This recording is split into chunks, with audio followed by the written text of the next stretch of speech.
औज़ुबिल्लाहिमिनश्शैतानिर्रजीम बिस्मिल्लाहिर्रहमानिर्रहीम वलयक्तुब बैनकुम कातिबुन बिल अदल। दोस्तों, क्या हाल है आप लोगों के? आई होप कि आप लोग खैरियत से होंगे। लास्ट दो क्लासेस के अंदर हम लोगों ने इनकम फ्रॉम प्रॉपर्टी का थ्योरेटिकल पोर्शन कवर कर लिया था। तो आज की जो क्लास है it is in fact very important with respect to practical application of your knowledge which has been acquired by you people in the previous two classes। हमने लास्ट टाइम जो है वो इनकम फ्रॉम प्रॉपर्टी के section 15, 15A और 16 को जो है वो प्रैक्टिकली थ्योरेटिकली देख लिया था। आज हम इसको प्रैक्टिकली देखेंगे। एक एग्जांपल आप लोगों के सामने स्क्रीन पे डिस्प्लेड है, आप लोग इसको ज़रा एक व्यू ले लें। मैंने कोशिश की है कि सेक्शन 15, 15A और 16 की जो तमाम क्लासेस हैं उनको जो है वो एक ही क्वेश्चन के अंदर जो है वो इनकॉर्पोरेट करके एक कॉम्प्रिहेंसिव सा प्रैक्टिस क्वेश्चन बनाया जाए। तो चलते हैं जी अपनी प्रैक्टिस क्वेश्चन की तरफ। आप लोगों से मेरी रिक्वेस्ट है कि प्लीज़ इस प्रैक्टिस क्वेश्चन को सीरियसली लेना है आप लोगों ने। इसको अगर आप लोगों ने जो है वो सही तरीके से प्रैक्टिस कर लिया और इससे आपकी अगर अंडरस्टैंडिंग डेवलप हो गई तो I am very much sure कि इनकम फॉर प्रॉपर्टी के हवाले से आप जो कभी भी मार नहीं खा सकेंगे इंशाअल्लाह ताला। ये एक क्वेश्चन है जिसके अंदर a person has been basically shown as a owner of a plaza in Islamabad city and he rented out whole flats of his plaza at the rate of ₹1 million per month। और उसके साथ जो है वो ये जो टैक्स फर्दर इंफॉर्मेशन है कि जी ये टैक्स ईयर जो है that is income tax year ended on 30 जून 2020। आपने इन चीज़ों को जहन में रखते हुए आगे चलना है। आप लोगों के पास ऑलरेडी जो है वो नॉलेज है। जो तेजी से हम रिकैप लेंगे पॉइंट ए से लेकर पॉइंट ओ तक और उसके बाद इसको हम प्रैक्टिकली अप्लाई करेंगे। और इन एग्जांपल से अब मैंने यहाँ पे रेड में जो है ये हिंट भी दे दिए हैं कि ये जो क्लास है, ये जो कंडीशन है या ये जो सिचुएशन है, ये सिचुएशन आपको इसमें इसकी टैक्स पर्पज के लिए, टैक्स रिटर्न फाइल करने के लिए या इसका जो टैक्स कैलकुलेट करने के लिए आपको जो है इस सेक्शन की जरूरत पड़ेगी। इसका थ्योरेटिकल नॉलेज जो है वो रेड में दे दिए गए फलां सेक्शन के अंदर मेंशन्ड है। आप लोग एक काम कर लें, इस वीडियो को पॉज करें, ये जो क्वेश्चन है आपके सामने प्रैक्टिस क्वेश्चन है, इसका एक स्क्रीनशॉट लें या हो सके तो इसको जो है आप इसका जो है वो एक प्रिंट आउट लेके रख लें अपने पास, ताकि आपके एक साइड पे आपके पास क्वेश्चन मौजूद हो और जब हम प्रैक्टिस क्वेश्चन कर रहे हो तो आप इसको जो है वो प्रॉपरली देख सकें कि कौन सा पॉइंट, कौन सा लाइन आइटम जो है that is being solved over there. मैं भी कोशिश करूंगा कि इसको इन पैरेलल साथ साथ जो है वो डिस्प्ले करता रहूं, लेकिन बेटर अप्रोच इज कि आप इसका जो है एक प्रिंट आउट ले लें। चलते हैं जी। आई होप कि आप लोगों ने प्रिंट आउट इसका ले लिया होगा और अपने पास रख लिया होगा, स्क्रीनशॉट या आपके पास अवेलेबल होगा। तो सबसे पहले क्या है जी, total rent received during the year is 14 million. अब आप ऊपर देखें कि अगर हमारे पास जो है वो 1 मिलियन पर एनम रेंट हो पर मंथ तो 14 मिलियन जो है ये 14 महीने का रेंट बनता है और साल में 12 महीने होते हैं। It gives a picture, it gives a feel that annual rentals are basically received in excess of routine rentals। शायद 2 मिलियन का जो है वो एडवांस रिसीव हुआ है। तो हम यहाँ पर फॉर दिस मोमेंट, इस लम्हे तक अगर ऐसा कोई एडवांस रेंट होता है तो हमें क्लास 15(1) ये बताती है कि rent for the tax year, तो उस टैक्स ईयर का जो रेंट होगा वही लेंगे हम, एडवांस रेंट को नहीं लेंगे। हाँ, अगर रेंट एक्रू हो गया है, अगर रेंट आपका जो है वो ड्यू हो गया है और विच इज रिसीवेबल, तो उसको आप जो है वो डेफिनेटली जो है वो अकाउंट फॉर करेंगे टैक्सेबल इनकम में। Next coming towards in sum of ₹50,000 per month is received against utilities। तो यूटिलिटीज़ के हवाले से हमने ये नॉलेज गेन कर लिया है कि यूटिलिटीज़ और इसी तरह की जो सर्विसेज वगैरह है उसकी मद में अगर कोई आपने पेमेंट रिसीव की है टेनेंट से, that is not to be considered as income from property, उसको इनकम फ्रॉम अदर सोर्सेज में लेना है आपने जाके।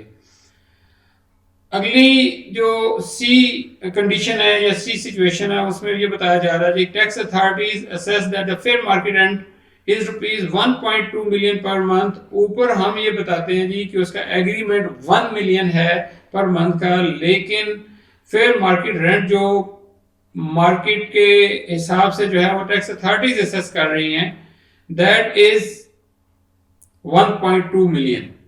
अब यहां पर सेक्शन 15(4) और 5 को अगर इग्नोर कर लिया जाए, 5 जो है वो सैलरी के हवाले से है, 15(4) को अगर देख लें तो 15(4) की अंदर जो है इट इज कैटेगरिकली मेंशन्ड और इट्स क्वाइट क्लियर कि अगर आप लोग जो हैं वो रेंट फेयर मार्केट रेंट से कम रिसीव करते हैं तो then it will be considered that the rent is fair market rent as received and accordingly same will be taxable।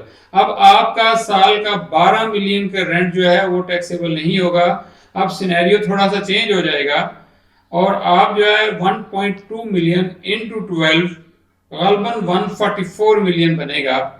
What ever the amount comes in, आपने वो amount जो है वो taxable income के तौर पे लेनी है under the head income from property.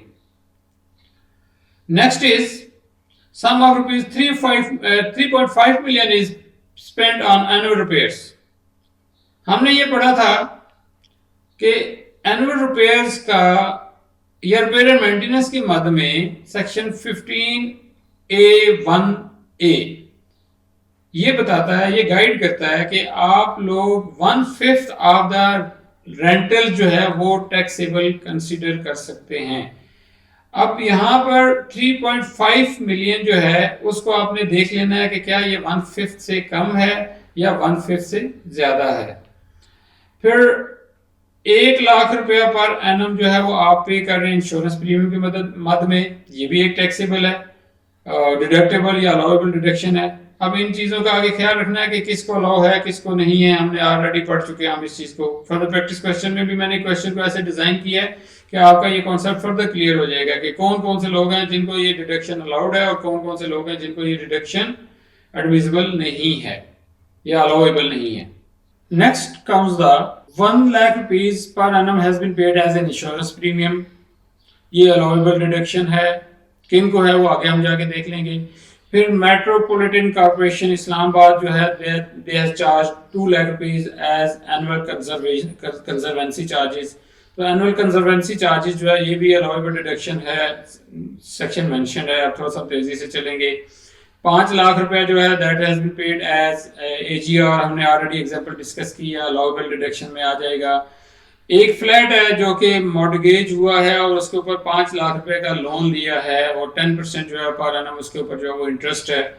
इस लोन के हवाले से जैसे मैंने पहले डिसाइड किया कि इसका इंटरेस्ट जो है वो अगर that loan has been used for the purposes of renovation, construction, reconstruction और इस तरह की डिफरेंट हमने बातें की और एक एक्विजिशन वगैरह, तो अगर ऐसा जो है उसका लोन का यूज है तो अकॉर्डिंगली उसको जो है वो उसका इंटरेस्ट जो है या finance charges that will be allowable deduction. तो यहाँ पे जो है वो बताया जा रहा है कि जी प्लाजा के जो वाशरूम्स हैं उनको रिपेयर किया है तो डेफिनेटली ये 10% ऑफ द 5,50,000 रुपये अलाउएबल डिडक्शन में आ जाएगी। फिर plaza was constructed with a capital contributed by HBFC, house building finance corporation जो है वो रेंटल शेयरिंग बेसिस के ऊपर जो है वो आपको लोन दिया हुआ है और ये कहा जी कि आप मंथली जो है वो 2.5 लाख रुपया जो है हमें एज ए रेंट पे करेंगे। तो ये 2.5 लाख इंटू 12 ये whatever the amount comes, ये भी सेक्शन 15A(1)(f) के तहत जो है ये अलाउएबल डिडक्शन है। Rent is collected through an agent, ये in order to drive the rent, और उस वहां पर ये बात हुई थी कि 6% जो है वो आपका जो ग्रास रेंटल्स है उसका टैक्सेबल है। ग्रास रेंटल का 6% है, अगर ऊपर आपकी कोई कलेक्शन चार्जेस वगैरह हैं तो वो अलाउएबल नहीं होंगे। नेक्स्ट यहाँ पर एक और सिचुएशन बना दी गई है 1615A(1)(i), उसमें क्या है जी कि एक फ्लैट है और वो फ्लैट जो है उसके ऊपर जो है वो कोर्ट केस आ गया है तो वकील को जो है वो हमने 30,000 रुपये पे कर दिए। अलाउएबल डिडक्शन है, किसको है? हम देख लेंगे, किसको नहीं है ये भी देख लेंगे जब प्रैक्टिस क्वेश्चन देखेंगे। फिर 2017 में क्या हुआ जी कि 3 महीने लगातार एक टेनेंट ने जो है वो एक फ्लैट का रेंट नहीं दिया। अब उसके ऊपर हमने एक्शन लिया। एक्शन लेने पे ये हुआ कि वो जो 15,000 रुपये पर मंथ 3 महीने का रेंट 45,000 रुपये बनता था, वो 2018 तक हमने कोशिश की, लीगल एक्शन भी ले लिया, but unfortunately we were not in a position to collect the rent. तो 2018 में जाके हमने उसको जो है राइट ऑफ कर दिया by keeping in view the provisions of section 15A। अब क्या हुआ जी, 2019 के अगस्त के महीने में जाके हमें उस 45,000 रुपये में से 25,000 रुपये जो है वो रिकवर हो जाता है। तो अब इस रिकवरी को जो है 32,000, 45,000 रुपये में से 32,000 रुपये जो है वो रिकवर हो जाता है। तो ये 32,000 रुपये जो है ये definitely for the year ended 30 June 2020 taxable जो है वो इनकम आपकी आ जाएगी, क्योंकि प्रीवियसली 2018 में जो है आपने इसको जो है अलाउएबल डिडक्शन करके इस पर टैक्स बेनिफिट ले लिया हुआ था। नेक्स्ट 2016 की एक सिचुएशन बताई गई है जी कि 2016 में जो है हम लोगों ने 1 लाख रुपया रेंट कलेक्शन चार्जेस जो क्लेम किए थे अंडर सेक्शन 15A1H।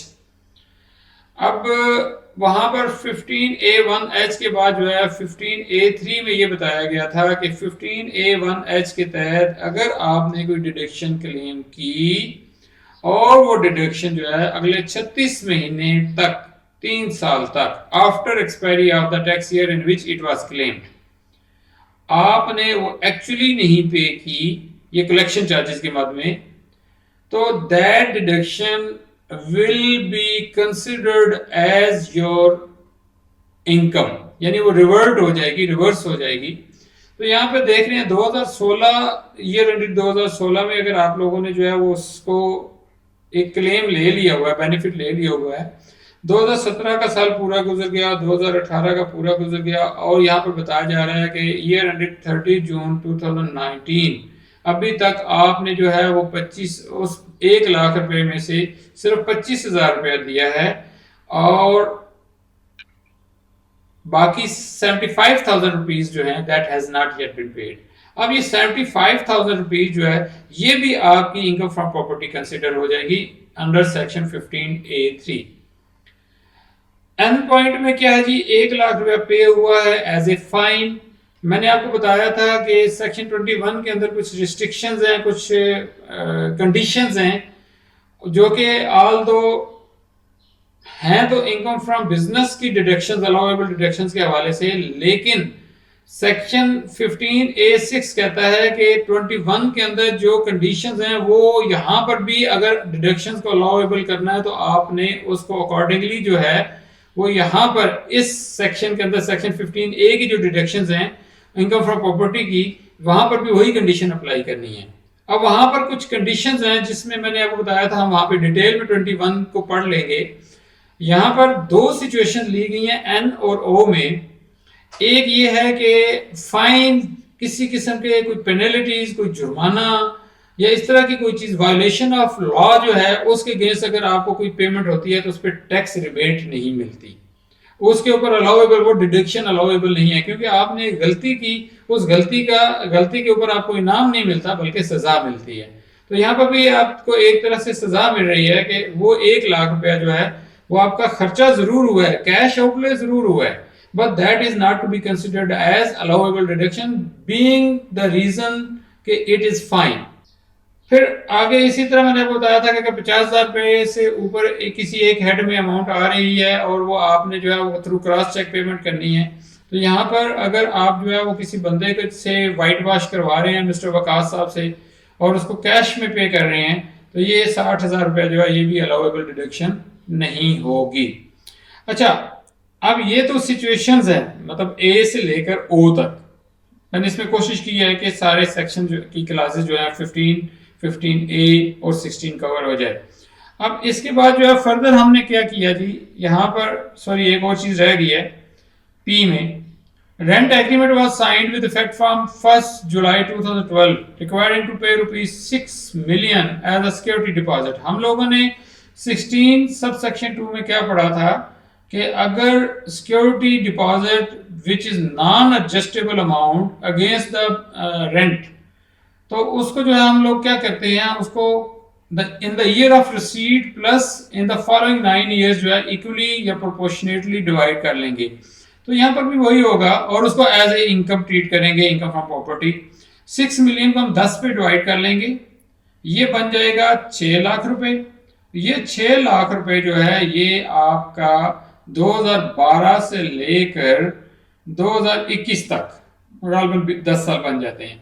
इन 10 सालों पे इक्वली 6 लाख रुपीस के हिसाब से जो है एज ए इनकम ट्रीट होगा। फर्दर उसके अंदर क्लासेस हैं, हमने उसमें डिटेल में पढ़ लिया हुआ है कि बाद में वो नया टेनेंट आ जाता है तो क्या होना है, उसके साथ कैसे ट्रीट करना है। ये एक एग्जांपल, इसमें एक प्रैक्टिस डाल दी है आपके लिए। अब फिर एक और चीज़ है कि वहाँ पर हमें ये पता चला जी कि अगर कंपनी होगी तो फिर आपको जो है वो अलाउेबल डिडक्शंस हैं 15A वाली। फिर इसके बाद जो है वो इंडिविजुअल एओपी है और सेक्शन 15 सब सेक्शन 6 के तहत जो है वो अगर टैक्स पे कर रहा है, वो रेट्स अप्लाई कर रहा है जो शेड्यूल मेंशन है इन सेक्शन 15 सब सेक्शन 6, तो फिर उसको कोई अलाउेबल डिडक्शन नहीं है। Where as section 15A sub section 7 के अंदर ये बताया गया है कि अगर आपकी एनुअल रेंटल्स 4 मिलियन से ज्यादा हैं तो इंडिविजुअल एओपी के ऊपर भी जो है वो सेक्शन 15A की कंडीशंस जो है वो या प्रोविजन जो है वो एप्लीकेबल हो सकती हैं, सब्जेक्ट टू द कंडीशन कि वो एक खास रेट्स हैं, शेड्यूल मेंशन है वहां पर जो हम आप के साथ शेयर कर लेंगे। तो उसके हिसाब से वो अगर पेमेंट करता है टैक्स की, यानी कि यहाँ पर 15 सब सेक्शन 6 वाला जो मेंशन शेड्यूल या रेट्स हैं वो नहीं होंगे, इसके अलग से रेट्स हैं। वो रेट्स, उन रेट्स के तहत वो टैक्स देगा, तो उसको अगर बेनिफिट लगता है तो हम जो है वो अकॉर्डिंगली टैक्स कर लेंगे। अगर एम्प्लॉय जो है और इंडिविजुअल या एओपी को जो बेनिफिट नजर नहीं आता तो फिर वो नहीं करेगा। 15 सब सेक्शन 6 के अंदर सेपरेट ब्लॉक के तौर पे लेते हैं कि इनकम फ्रॉम प्रॉपर्टी जो टोटली सेपरेट हो जाती है। 15A सब सेक्शन 7 में जो है वो आपकी जो इनकम फ्रॉम प्रॉपर्टी है ये बाकी इनकम के अंदर ऐड हो जाती है, income from other sources, income from business, income from capital gains, income from salary, ये पांचों हेड्स, बाकी 4 हेड्स जो हैं इंक्लूडिंग इनकम फ्रॉम प्रॉपर्टी अगर हो जाएगा तो 5 हेड्स जो हैं इनमें शामिल हो जाती है और फिर उसको अकॉर्डिंगली टैक्स रेट लगता है। वेयर एज अगर सेक्शन 15 सब सेक्शन 6 के तहत जो टैक्स देगा इंडिविजुअल या एओपी, तो फिर क्या होगा, फिर वो सेपरेट ब्लॉक के तौर पे इनकम फ्रॉम प्रॉपर्टी को सेपरेटली जो है वो टैक्स किया जाएगा और बाकी 4 सोर्सेज जो है उसको सेपरेटली टैक्स किया जाएगा। और कंपनी की सिचुएशन में जो है वो रेट स्लैब्स की सूरत में नहीं होते। नॉर्मली कंपनीज की सिचुएशन में जो है रेट्स हैं वो फिक्स रेट होते हैं कि टैक्सेबल इनकम का इतने परसेंट जो है that is to be taxed या that is to be considered as tax liability. तो यहाँ पर हमने अज्यूम किया कि अगर वो कंपनी है तो उसका 24% टैक्स रेट होगा, तो what will be the tax liability या tax payable by this company. तो आई होप कि इट्स क्वाइट क्लियर, हमने क्वेश्चन को अंडरस्टैंड कर लिया है। प्रैक्टिस क्वेश्चन की तरफ चलते हैं, यानी इसको प्रैक्टिकली सॉल्व करने की कोशिश करते हैं कि इसकी टैक्स लायबिलिटी तीनों सिनेरियोज में कैसे बनेगी। सेक्शन 15(6) में इंडिविजुअल एओपी की क्या टैक्स लायबिलिटी बनेगी, सेक्शन 15A सब सेक्शन 7 के तहत इंडिविजुअल एओपी की टैक्स लायबिलिटी क्या बनेगी, और एक अगर कंपनी है और विद अजम्पशन कि उसका 24% जो है वो टैक्स रेट है, तो फिर हमारी टैक्स लायबिलिटी जो है उस कंपनी की जो है वो क्या रिजल्टिंग फिगर आती है। वन बाय वन हम लाइन आइटम चलते हैं। आई होप कि after solving this question you will be in a position to understand the whole provisions of the taxation of income from property. सबसे पहले class ए में क्या है जी कि मंथली रेंटल जो हैं वो 1 मिलियन है, लेकिन हमने कलेक्ट किया 14 मिलियन। इस क्लास ए को या सिचुएशन ए को हमें जो है वो सिचुएशन सी के साथ मिला के पढ़ना पड़ेगा। सिचुएशन सी को ज़रा पढ़ें तो सिचुएशन सी जो है वो हमें ये बताती है कि टैक्स अथॉरिटीज़ जो है वो क्या कह रही हैं। टैक्स अथॉरिटीज़ कहती हैं कि भाई आपका मंथली रेंटल जो है वो 1 मिलियन नहीं है, दैट इज़ 1.2 मिलियन। तो अब हमने टैक्स जितना रेंटल्स जितने भी लिए, लेकिन टैक्स अथॉरिटीज़ की बात जो है वो हमें माननी पड़ेगी, क्योंकि सेक्शन 15 सब सेक्शन 4 के अंदर जो है ये चीज़ मेंशन है कि अगर आपका फेयर मार्केट रेंटल जो है वो अगर आपका ज़्यादा है और आपने कम रिसीव किया है तो फिर market rentals will be considered as your income from property. तो 1.2 मिलियन को हम जब 12 से मल्टीप्लाई करेंगे तो 14.4 मिलियन जो है वो all three types of tax payers जो है वो टैक्सेबल इनकम आ जाएगी as a rentals, annual rentals. फिर मार्केट रेंटल्स पे लेना पड़ेगा, एक्चुअल पे नहीं लेना पड़ेगा। बी के ऊपर अगर हम जाएं तो बी में ये मेंशन है कि आप लोगों ने 50,000 rupees as a utilities and allied services which have been provided by the landlord to the tenant जो है या टू द प्लाजा ऑनर्स जो है, प्लाजा ऑक्यूपेंट्स जो है वो दिया है, तो उनसे कलेक्ट किया है। तो ये 50,000 रुपीज़ जो है सेक्शन 15 सब सेक्शन 3A के तहत जो है it is not to be considered as income from property, rather it is to be treated as income from other sources। तो यहाँ पे हम इसको ऐड नहीं करेंगे अकॉर्डिंगली। देखें मैंने भी तीनों में जो है वो इसको ऐड नहीं किया, लाइन आइटम इसलिए ड्रॉ किया है कि आपकी एक अंडरस्टैंडिंग डेवलप हो जाए। नेक्स्ट चलते हैं, सी को हमने कवर कर लिया। डी पे आते हैं, आसम और rupees 3.5 million spent on annual repairs. Annual repairs का एक अलाउंस हमें अलाउड है और उसके ऊपर बड़ा कैटेगरिकल बताया गया है कि 1/5 of the gross rentals before allowance of or giving the deductions, the allowance of such deductions under section 15A। तो अब जो है वो 15A से पहले जो आपके ग्रॉस रेंटल्स बनते हैं, ये मैंने कैलकुलेट करके रखे हुए हैं, ये बनते हैं 15.107 मिलियन। अब 15.107 मिलियन को अगर मैं डिवाइड करूंगा 5 के ऊपर, यानी 1/5 इसका लेंगे, तो ये बनेगा 3.021400, यानी कि 3,21,400। तो ये देखें, ये मैंने कैलकुलेशन भी शो की हुई है। हमने यहाँ पर 3.5 मिलियन को एज ए रिपेयर अलाउंस या रिपेयर चार्जेस नहीं लेना। हमें लॉ ने रिस्ट्रिक्ट किया है कि 1/5 से ज़्यादा नहीं होना चाहिए ये अलाउंस, तो हमने 1/5 पे इसको रिस्ट्रिक्ट करके इसको हम जो है वो 3.21,400 ये ट्रीट कर लेंगे। 3,21,400। I hope it's quite clear. एक टाइपो थी, मैंने करेक्ट कर ली है। नेक्स्ट इज डेल्टा डी के बाद E. 1 lakh rupees has been paid an insurance premium. Insurance premium एक अलाउएबल डिडक्शन है, हम यहाँ पर लिख लेते हैं अलाउएबल डिडक्शन। ठीक हो गया जी।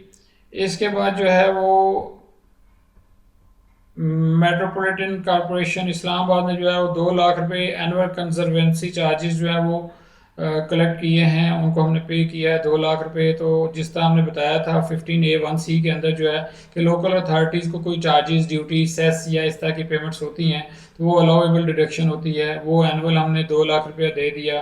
फिर ग्राउंड रेंट की बात हुई थी 15A1D में, तो 5 लाख रुपया जो है वो CDA या मेट्रोपॉलिटन कॉरपोरेशन इस्लामाबाद MCI वालों को हमने दे दिया। ये 5 लाख रुपया भी अलाउएबल डिडक्शन के तौर पे हम यहाँ पर ऐड कर लेंगे। और फिर एच के अंदर जो है 1 of the flat is mortgage to secure a loan of 5 lakh rupees at the rate of 10%। जब हम क्वेश्चन को देख रहे थे तो मैंने आपको ये बताया था कि ये 5 लाख का 10% जो है ये अलाउएबल डिडक्शन के तौर पे ले लेंगे। 5 लाख का 10% जो है दैट कम्स एज 50,000।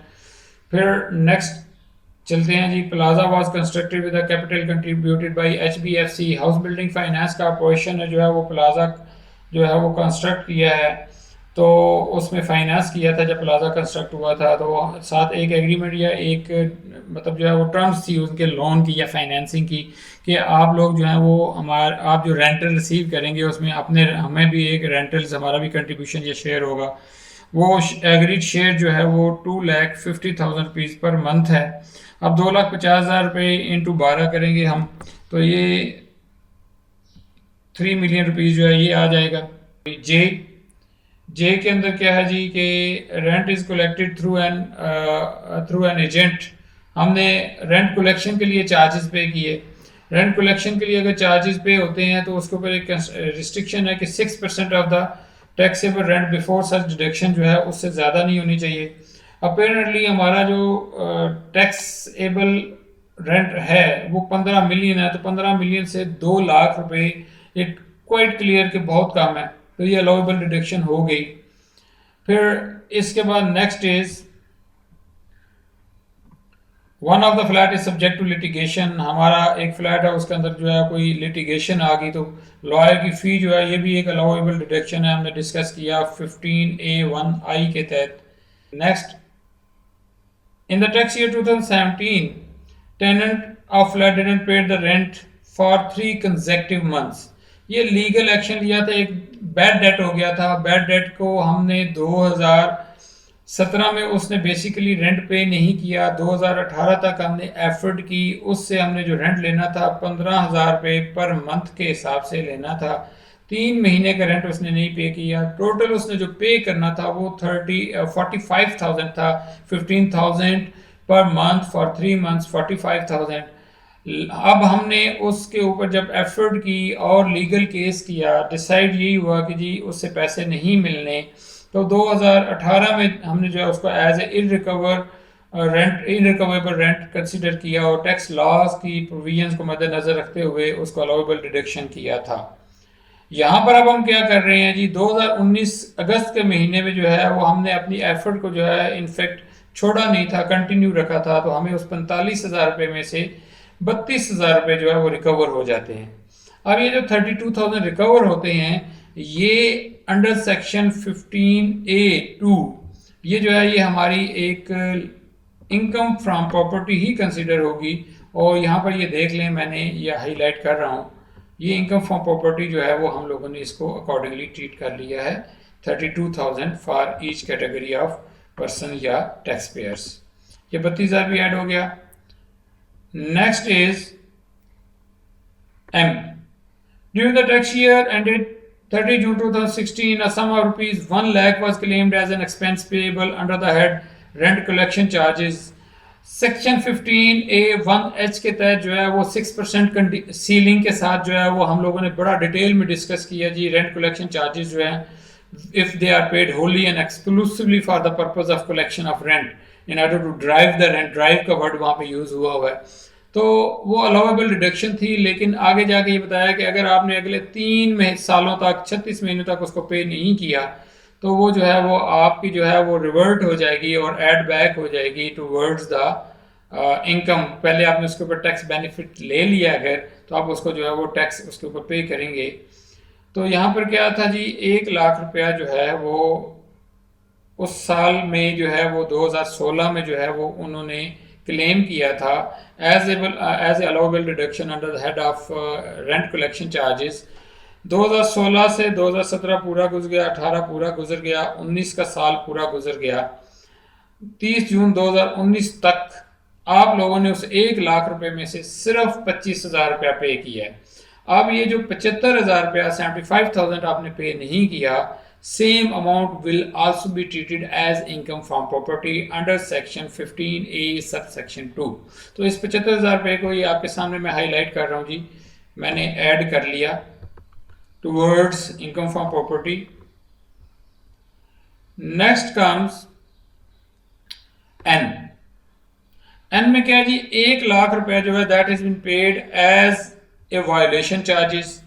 सर मैंने आप लोगों से पहले भी डिस्कस किया है कि section 21 basically of income tax ordinance जो है वो सेक्शन 15A सब सेक्शन 6 के अंदर रेफर होता है और ये कहता है जी कि सेक्शन 21 के अंदर जो भी क्लॉजेज हैं, जो भी कंडीशंस हैं, ये डिडक्शंस अलाउ करते हुए उन कंडीशंस को मद्देनजर रखना है। वहाँ पर 21L जो कंडीशन है वो ये बताती है या ये रिस्ट्रिक्ट करती है कि अगर कोई भी फाइन्स, पेनल्टीज या इसी तरह वायलेशन ऑफ लॉ के अगेंस्ट आपको कोई पेमेंट करनी पड़ती है तो that is not to be considered as admissible और allowable deduction.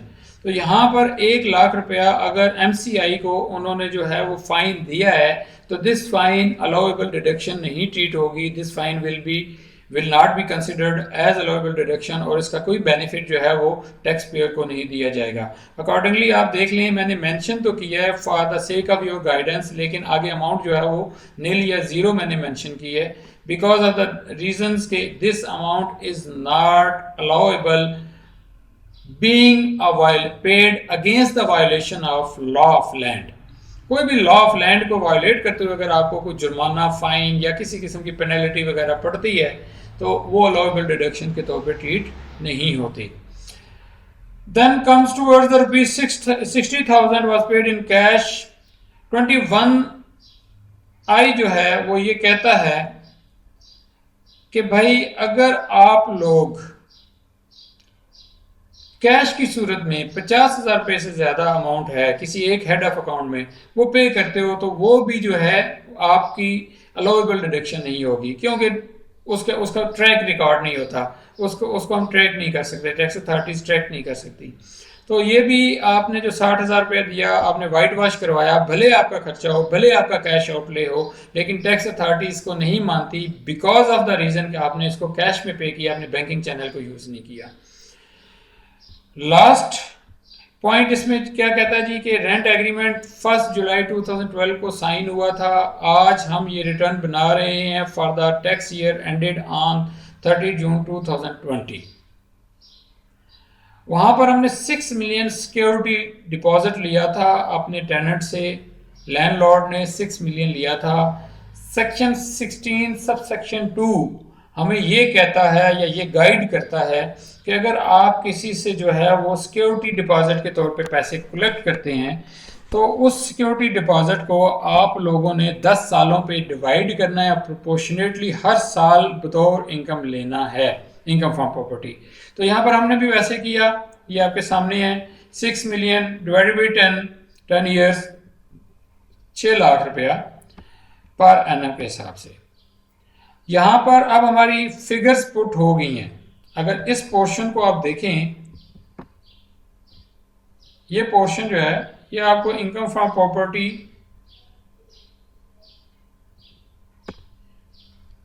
Taxable income from property जो है ये बता रहा है। थोड़ा सा तेजी से सम अप करें, ये पोर्शन जो है ये डिडक्शंस हैं अंडर सेक्शन 15A। मैं ज़रा आप लोगों की आसानी के लिए इसका व्यू बढ़ाता हूं सो दैट के आप लोग जो हैं इसको आसानी से पढ़ सकें। अब हम क्वेश्चन को जो है ज़रा साइड पे करेंगे और पूरा सोल्यूशन जो है उसको ज़रा समझने की कोशिश करेंगे। ये भी आपके सामने मैंने पूरा सोल्यूशन जो है ज़रा थोड़ा सा उसका व्यू जो है वो इंक्रीज़ करके आप लोगों के सामने शो किया है, आपकी स्क्रीन पे नज़र आ रहा होगा आप लोगों को। तो यहाँ पर देखें, हम लोगों ने टोटल जो टैक्सेबल इनकम है इस इन डिफरेंट पार्टीज की वो सेम है, 15,1,07,000 rupees. Whether it is to be taxed under section 15 subsection 6, whether it is to be taxed under section 15A subsection 7, whether it is a company. ठीक है, taxable income 15,1,07,000 rupees तीनों cases में आएगी। फिर हमने सेपरेटली सेक्शन 15 को एक दफ़ा अप्लाई किया। सेक्शन 15 की कंडीशन में हमने देखा जी कि हमारे पास जो है डिफरेंट डिडक्शंस हैं, अलाउएबल डिडक्शंस हैं, जो कि टोटल बन जाती हैं 7.1 मिलियन की, यानी 7,01,01,400 रुपीज़ की। अब 1,01,400 रुपीज़ जो है ये अलाउएबल डिडक्शन है सिर्फ और सिर्फ दो केसेस में। अगर इंडिविजुअल और एओपी का केस है, कंपनी को तो ये डिडक्शन अलाउड है। यहाँ पर कंपनी के केस में हमने ये डिडक्शन स्ट्रेट अवे ये वाली फिगर जो है ये लेस कर दी है। कंपनी के केस में तो इसमें कोई दूसरी बात नहीं है, क्योंकि सेक्शन 15A के अंदर बार बार कंपनी का वर्ड यूज हुआ है। एज फार एज एओपीज और इंडिविजुअल्स का केस जो है वो कंसर्न है, उसमें ये बताया गया है कि अगर एनुअल रेंटल्स 4 मिलियन से इंक्रीज करते हैं और वो जो टैक्स रेट है जो वहां पर मेंशन है 15A सबसेक्शन 7 के अंदर, उसके तहत जो है वो इंडिविजुअल या एओपी टैक्स देने को तैयार है, तो फिर जो है this amount will be allowable deduction, otherwise जो है वो अलाउएबल डिडक्शन नहीं होगी। अब हमने अप्लाई करने हैं रेट्स कि किस रेट के ऊपर जो है वो टैक्स करना है और कितनी अमाउंट ऑफ टैक्सेशन होगी। ये मैंने आपके सामने जो है वो कंसर्न शेड्यूल जो रेलेवेंट शेड्यूल है वो डिस्प्ले किया है। बेसिकली सबसे पहले रेलेवेंट सेक्शन जो है सेक्शन आपके सामने है जी, सेक्शन 15 के सब सेक्शन 16 के अंदर मैंने आपको बताया था जो शेड्यूल मेंशन्ड है, उस शेड्यूल के हिसाब से जो है वो इंडिविजुअल एओपी के कॉलम 1 वाले जो है वो उसके ऊपर हम अप्लाई कर देंगे। तो इस शेड्यूल को जरा हम देख लेते हैं कि ये शेड्यूल क्या कहता है। ये जो रेट्स हैं, इस रेट्स में वहां पर देखें, वहां पर जो उसकी टैक्सेबल इनकम है that is about 15 million plus. तो यहाँ पर हम देखते हैं कि ग्रास अमाउंट ऑफ रेंट जो है वो उसकी मंथली एनुअल रेंटल जो है वो कितने बनते हैं। तो अगर हम इसको स्लोली देखें, डेफिनेटली ये 1 मिलियन से भी ऊपर है, फोर्थ में अगर जाएं तो 2 मिलियन से भी ऊपर है, 4 मिलियन से भी, और ये तकरीबन लास्ट स्लैब जो इसका 8th का स्लैब है उसमें जाके हाईएस्ट स्लैब पे जाके जो है वो टैक्स होगा। और हाईएस्ट स्लैब क्या कहता है जी कि उसको जो टैक्स करना है, अगर किसी इंडिविजुअल या एओपी की इनकम फ्रॉम प्रॉपर्टी 8 मिलियन से इंक्रीज करती है तो हम चार्ज करेंगे उसको tax 17,10,000 plus 35% of the amount exceeding 8 million rupees. Rate को आप ज़हन नशीन कर लें division 6A income from property के लिए, और इसका लास्ट स्लैब जो है वो एप्लीकेबल होगा यहाँ पर। इसके बाद हम जरा नेक्स्ट देखते हैं जी, दूसरा रेट कौन सा है जो कि अवेल करता है सेक्शन को याद करके रीकैप करके अकॉर्डिंगली वो रेट भी डिसाइड कर लेंगे। कंपनी का रेट जो है वो 24% क्वेश्चन के अंदर ऑलरेडी गिवन है। अब आगे आपके पास 15A का सब सेक्शन 7, उसके अंदर जो रेट्स मेंशन है 15A सब सेक्शन 7, वहां पर जरा 15A सब सेक्शन 7 को जरा थोड़ा सा टाइम और इन्वेस्ट कर लेते हैं, इसको पढ़ लेते हैं एक दफा पे। Notwithstanding sub section 6 of section 16, यानी कि जो अभी हमने रेट्स पढ़े उस चीज को इग्नोर करते हुए, the provision of this section shall apply to an individual or an AOP driving income exceeding ₹4 million. हमारे केस में उसकी 4 मिलियन से इनकम ज्यादा भी है under section 15, who are to pay tax the rate specified इस डिवीजन के तहत। ये division 1 of the part 1 of the first schedule, ये जो आपके सामने भी खुलने जा रहा है, इस अगर वो कहता है कि अब मैं टैक्स रेट जो है वो मेरे वो वाले अप्लाई नहीं होंगे जो अभी थोड़ी देर पहले हमने देखे, हम इस रेट के तहत जो है वो अपना टैक्स पे करेंगे। तो ये वो रेट है जहाँ पे वो अवेल करता है, फिर उसको डिडक्शन अलाउड हो जाएंगी 15A वाली इंडिविजुअल और एओपी की। यहाँ पर हम देखेंगे कौन सा रेट अप्लाई करना है उसका। यहाँ पर भी हाईएस्ट रेट पे चला जाएगा क्योंकि वहां पर जो है वो तकरीबन 8 मिलियन प्लस के करीब जो है वो इनकम फ्रॉम प्रॉपर्टी आ रही है इंडिविजुअल एओपी की, जो सेंटर में कॉलम है सेक्शन 15A सब सेक्शन 7 के तहत जो है अगर वो अपने आप को टैक्स करवाता है तो सेपरेट ब्लॉक के तौर पे टैक्स नहीं करवाता। यहाँ पर हाईएस्ट कॉलम क्या है जी कि 6 मिलियन से एक्सीड जो हो रही है उसका 35%, वहां पर 8 मिलियन से जो एक्सीड हो रही है उसका 35%। तो 1.22 million plus 35% of the amount exceeding ₹6 million, इसको भी नोट डाउन कर लें। और अब चलते हैं अपनी टैक्स लायबिलिटी को कैलकुलेट करते हैं जाके अपने क्वेश्चन के अंदर। ये फाइनल पार्ट है हमारे इस सोल्यूशन का। यहाँ पर आप देख लें, मैंने आपको जिस तरह बताया था वो रेट्स आप डिसाइड थोड़ा सा नोट डाउन कर लिए होंगे आप लोगों ने। तो हमारे पास फर्स्ट कॉलम में जो एक असेसमेंट हो रही है तो उसमें 15 मिलियन 1,07,000 पे टैक्सेबल इनकम आएगी। सेकंड सिचुएशन में 8 मिलियन 5,600 रुपीज, और थर्ड केस में भी यही, लेकिन सेकंड और थर्ड के रेट्स डिफर कर जाएंगे। थर्ड में 24% स्ट्रेट वे बता दिया गया क्वेश्चन के अंदर, वेयर एज सेकंड के लिए जो शेड्यूल है जो आपने रेट डिसाइड कर लिए हैं या आपने नोट डाउन कर लिए होंगे। अब आते हैं जी फर्स्ट केस में। फर्स्ट केस में क्या है जी, 17,10,000 रुपए plus 35% of the amount exceeding 8 million. 8 million से जो अमाउंट एक्सीड कर रही है 15 मिलियन 1,07,000 रुपए में से जब 8 मिलियन लेस करेंगे तो 7 मिलियन 1,07,000 रुपए यानी 71 लाख और 7,000 रुपए जो है इसके ऊपर हम 35% लगाएंगे और उसमें हम फिर ऐड कर लेंगे 1.71 मिलियन 17,10,000। तो ये जो हमारे पास 71,07,000 रुपए का 35% प्लस 17,10,000 आएगा, तो इसको जब आप अप्लाई करेंगे ये बनेगा 17,10,000 प्लस 24,87,450। 17,10,000 प्लस 24,87,450। तो ये टोटल जो टैक्स लायबिलिटी बन जाएगी इंडिविजुअल एओपी की फर्स्ट केस में वो 41,97,450 रुपए ये टैक्स लायबिलिटी है। इसमें से अगर सेक्शन 155 के तहत अगर उन्होंने कोई डिडक्शन करवाई हुई है, उनका टैक्स विथहोल्ड हुआ है, तो वो लेस हो जाएगा और रिमेनिंग अमाउंट जो है that will be payable with the return.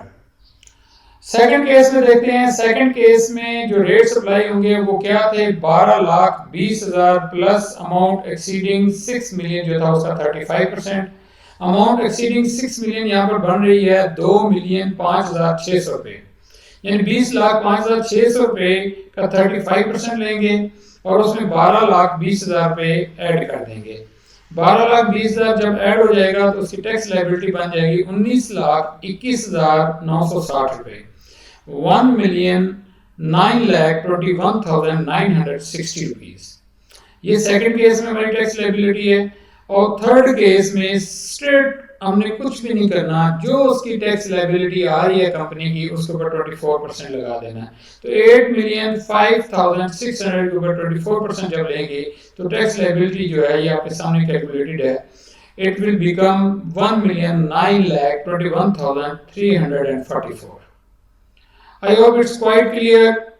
अब यहाँ पे आप एक चीज देख लें कि इंडिविजुअल और एओपी जो है वो सेक्शन 15A सब सेक्शन 7 को जरूर अवेल करेगा, क्योंकि उसको वहां पे टैक्स बेनिफिट है। वहां पे 4 मिलियन प्लस टैक्स दिया जा रहा है और यहाँ पे तकरीबन 2 मिलियन से भी कम है, तो आधो आध टैक्स की बचत हो रही है।